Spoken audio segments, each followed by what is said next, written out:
Students, ఈ సమావేశానికి మరి ఇంత మంచి ప్రోగ్రాంకి మా ఆహ్వానాన్ని మన్నించి వచ్చినటువంటి వివిధ కళాశాలలకు సంబంధించిన ఫ్యాకల్టీ మెంబర్స్, విద్యార్థులకు మా కళాశాల తరఫున మరీ ధన్యవాదాలు తెలియజేసుకుంటూ ఈ ప్రోగ్రామ్ నిర్వహిస్తున్నటువంటి మా కళాశాల lecturers doctor Shafiq Ahmed sir, doctor Shankar sir, doctor Kaviraju sir, వీరిని నేను అభినందిస్తాను. మరి ముఖ్యంగా మన వేదిక పైన ఆశీనులైన ప్రతి ఒక్కరికి, మరి ప్రియమైన విద్యార్థులారు, సమయ భావన వల్ల, నాకున్నటువంటి ఇతరత్ర ప్రోగ్రామ్స్ వల్ల నేను తొందరగా వెళ్దామనే ఉద్దేశంతో నేను మాట్లాడుతున్నాను. ఆ తర్వాత మీకు షఫీక్ అహ్మద్ సార్ గారు కంటిన్యూ చేస్తారు. అయితే ఈ సమావేశంలో నేను ఒక పరిశోధన అంశాన్ని నేను కూడా కనుక్కోవడం జరిగింది. ఎందుకంటే మీరందరూ కూడా ఆ పరిశోధన అంశం ఏంటంటే అలసిపోయాము అనే అంశం. సో నేను ఎక్కువసేపు మీతోనే మాట్లాడాను. ఒక 2 minutes బట్టి నేను సమయం తీసుకుంటాను.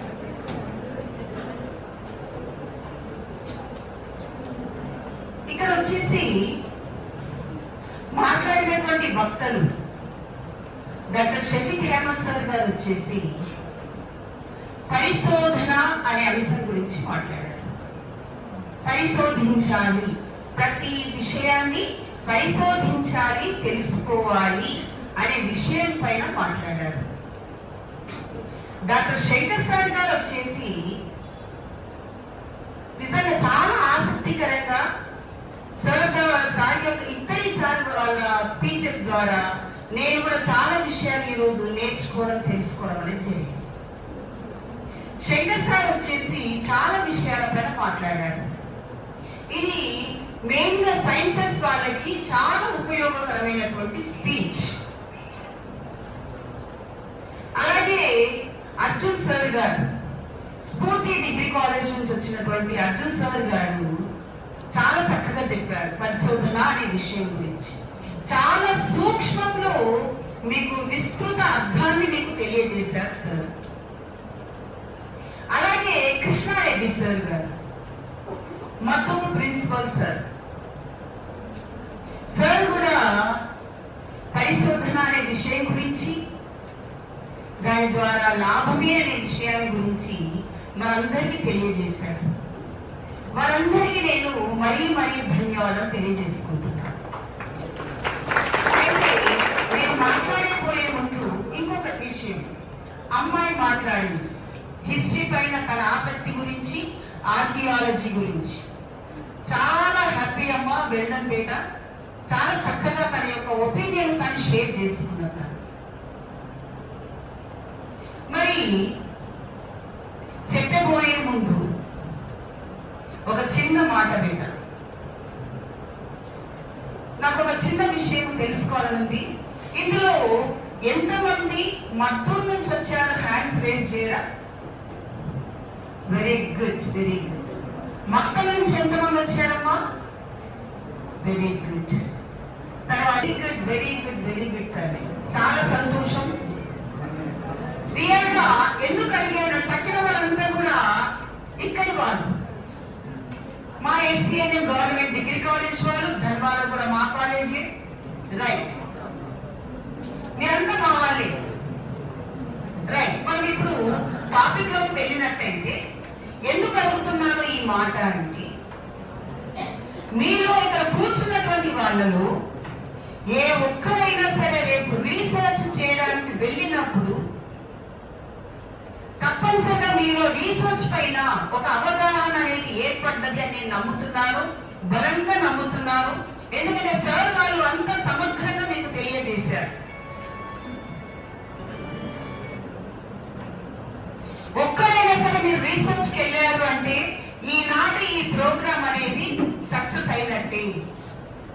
మీరు అవగాహన రావడమే గొప్ప విషయం. సరే, నేను 2 విషయాలు నేను మీతో మాట్లాడి ముగిస్తాను. చెప్పబోయే ముందు ఒక చిన్న ఎగ్జాంపుల్ నేను మీకు చెప్తాను.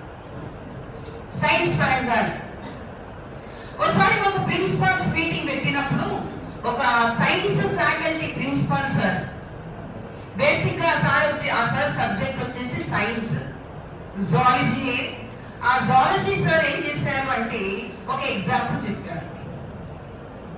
ఆల్కహాల్ తాగితే కడుపులో ఉన్న చెడు పురుగులన్నీ కూడా చచ్చిపోయాయని నేను స్టూడెంట్స్ చెప్తే, ఇంకా స్టూడెంట్స్ చాలా థ్యాంక్స్ సార్, నేను ఈ రోజు నుంచి ఇంకా ఎక్కువ తాగుతామని అన్నారట. సార్ చెప్పి ఇలా ఉంది పరిస్థితి అన్నారు. అయితే ఎందుకు చెప్తున్నానంటే వింట, రీసెర్చ్ అనేది ఎందుకు చేస్తామంటే సమాజానికి ఉపయోగపడాలనే ఉద్దేశం ఇందులో దాగి ఉంటుంది. ఈ రీసెర్చ్ వల్ల, పరిశోధన వల్ల సమాజానికి ఉపయోగం అనేది కలగాలి అనేది ఇందులో ఉన్నటువంటి ముఖ్య ఉద్దేశం. అందుకే పరిశోధన అనేది చేస్తాం. మనకు శంకర్ సార్ చెప్పారు ఆల్రెడీ, కొత్త విషయాలు కనుక్కోవడం అనేది ఒకటి ఉంది, పాత విషయాలలో నుంచి ఇంకా కొత్త విషయాలు కనుక్కోవడానికి ప్రయత్నం చేయడం. 2 రకాలుగా మనం రీసెర్చ్ అనేది ముందుకు తీసుకొని వెళ్తాం. అయితే సింపుల్ గా చెప్పాలి అంటే ఒక విషయాన్ని, సమాజానికి ఉపయోగపడే ఒక విషయాన్ని కనిపెట్టడమే రీసెర్చ్. ఈ సమాజానికి ఉపయోగపడే విషయాన్ని కనిపెట్టడంలో సైన్సెస్ వాళ్ళు ఫాలో అయ్యే మెథడ్స్ వేరే ఉంటాయి, పద్ధతులు వేరే ఉంటాయి. Social sciences, history, economics, political science, public health, anthropology, ఇవన్నీ కూడా సోషల్ సైన్సెస్ అంటాం. వీరందరూ ఫాలో అయ్యే పద్ధతి ఒకటి ఉంటుంది. మరి సైన్స్ వాళ్ళు ఫాలో అయ్యే పద్ధతి గురించి మనకు ఆల్రెడీ శంకర్ సార్ ద్వారా స్పీచ్ ద్వారా చాలా చక్కగా సార్ చెప్పారు, మనం విన్నాము, అర్థం చేసుకున్నాము. ఇక్కడ సోషల్ సైన్సెస్ లో ముందుగా నేను సోషల్ సైన్సెస్ యొక్క రీసెర్చ్ గురించి చెప్పే ముందు ఒక చిన్న విషయం చెప్పాలన్న, మనిషికి కావలసినటువంటి అవసరాలు తీర్చుకోవడానికి అధునాతనమైనటువంటి వస్తువులు కానివ్వండి, అవసరాలు కానివ్వండి తీర్చుకోవడానికి సైన్సెస్ వాళ్ళు కనిపెడతారు. వస్తువులు కానివ్వండి, ఇప్పుడు చంద్రమండలంకి వెళ్ళేది కనిపెట్టారు, చంద్రమండలం పైన ఇల్లు ఏర్పాటు చేసుకోవడం అనేది కనిపెట్టారు, రకరకాలైనటువంటి మనం రాకెట్స్ ప్రయోగిస్తున్నాము, ఉపగ్రహాలను ప్రయోగిస్తున్నాము. ఇవన్నీ సైన్సెస్ చేస్తున్నాయి. అంటే సమాజానికి కావలసినటువంటి వస్తు అవసరత, మంచిగా జీవించాలి, దానికి కావలసిన అవసరాలు ఎలా తీర్చుకోవాలి అనే దానికి సైన్సెస్ వాళ్ళు తోడ్పడతారు, పరిశోధనలు చేస్తారు. మరి సోషల్ సైన్సెస్ వాళ్ళు ఏం పరిశోధన చేస్తారు? ఇక్కడ ఒక పెద్ద క్వశ్చన్. సోషల్ సైన్సెస్ వాళ్ళు ఏ పరిశోధన చేస్తారు, ఏం పరిశోధిస్తారు అంటే మనుషులకు పట్టినటువంటి, మనుషుల ద్వారా మనుషుల్లో ఉన్నటువంటి ఆ చెడు అవినీతికరమైనటువంటి ప్రవర్తన వల్ల సమాజానికి కలిగే అనర్థాలను తీసివేయడానికి పరిశోధనలు చేసేది సోషల్ సైన్సెస్ వాళ్ళు. మనిషిని మనిషిగా బ్రతికించేది సోషల్ సైన్సెస్ పరిశోధనలు. ఎగ్జాంపుల్ మహిళ. ఇక్కడ మహిళ అనే దానిపైన మన దగ్గర ఉన్నటువంటి మెటీరియల్, హ్యూజ్ మెటీరియల్, అసలు దానికి అంతము లేనంతటి మెటీరియల్ మనకు దొరుకుతుంది. ఏ లైబ్రరీలో అయినా సరే, ఎక్కడైనా సరే, గూగుల్లో అయినా సరే, ఎక్కడైనా సరే, స్త్రీల పైన. మహిళా పరిస్థితి ఎందుకు ఇలా ఉంది పరిశోధన అంశం అది. దానిలో మార్పు చేయడానికి మీరు ఏమైనా ప్రయత్నం చేస్తారా? చెయ్యండి. మీ పరిశోధన ద్వారా ఈ విధంగా చేస్తే మహిళా పరిస్థితిలో మార్పు వస్తుంది. ఇది మీ పరిశోధన. నా పరిశోధన అంశం కూడా అదే. ఉమెన్ సర్పంచెస్, స్త్రీలు సర్పంచులు అయినా కూడా మగవాళ్ళే అధికారాన్ని చెలాయిస్తున్నారు. నిర్ణయాధికారం అనేది స్త్రీలకు లేదు, ఇప్పటికీ రాలేదు. కారణాలేంటి? అది నా పరిశోధన అంశం, నా పిహెచ్డి టాపిక్. అది మన మహబూబ్ నగర్ జిల్లా పైనే నేను చేయడం జరిగింది. దేవుడి దయతో నేను మహబూబ్ నగర్ జిల్లా పైన పరిశోధన అంశం చేయడం జరిగింది. మా గైడ్ సహకారంతో